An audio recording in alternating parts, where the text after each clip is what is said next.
കുളിയൻ്റെ കഥ കേട്ടിട്ടുണ്ടോ? ശിവഭക്തനായ മാർക്കണ്ഡേയനെ രക്ഷിക്കുന്നതിനായിട്ട് പരമശിവൻ കാലിനെ വധിച്ചപ്പോൾ ഭൂമിയിലുണ്ടായ ഒരു കാലിനില്ലാത്ത കാലമായിരുന്നു കുളികൻ്റെ ജനനത്തിന് കാരണം. ഇതിൻ്റെ ഒരു ഫലമായിട്ട് ഭൂമിദേവി താങ്ങാനാകാത്ത ഭാരം കൊണ്ട് പൊറുതിമുട്ടുകയും ദേവന്മാരോട് പരാതി പറയുകയും ചെയ്തു. ദേവന്മാർ മഹാദേവനോട് പരാതി പറഞ്ഞു. വഴിയുണ്ടാക്കുക എന്ന് പറഞ്ഞ് അവരെ വിട്ട മഹാദേവൻ്റെ ഇടത് തൃക്കാലിലെ പെരുവിരൽ പൊട്ടിപ്പിളർന്നുണ്ടായ ദേവനാണ് ഗുളികൻ. ത്രിശൂലവും കാലപാശവും നൽകി ശിവൻ ഗുളികനെ കാലൻ്റെ പ്രവൃത്തി ചെയ്യാൻ ഭൂമിയിലേക്ക് അയച്ചു. വൈകിട്ടും അർദ്ധരാത്രിക്ക് ശേഷവുമെല്ലാം ഗുളികനെ കാവുകളിൽ കെട്ടിയാടാറുണ്ട്. മലയ സമുദായത്തിൻ്റെ പ്രധാന ആരാധനാമൂർത്തിയാണ് ഗുളികൻ.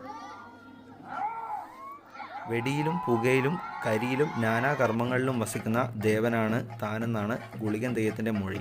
അതുകൊണ്ട് തന്നെ ജനനം മുതൽ മരണം വരെയുള്ള ചെറുതും വലുതും നല്ലതും ചീത്തയുമായ എല്ലാ കാര്യങ്ങളിലും ഗുളികൻ്റെ സാന്നിധ്യം ഉണ്ടാകുമെന്നാണ് വിശ്വാസം. പ്രത്യേകിച്ച് പള്ളിയറയോ അങ്ങനെയുള്ള കാര്യങ്ങളൊന്നും ഗുളികൻ ആവശ്യമില്ല. സാധാരണയായി ദേവസ്ഥാനങ്ങളിൽ നമ്മൾ കണ്ടുവരുന്നത് ചെറിയ തറകളിലൊക്കെയുള്ള ഗുളികൻ പ്രതിഷ്ഠകളാണ്.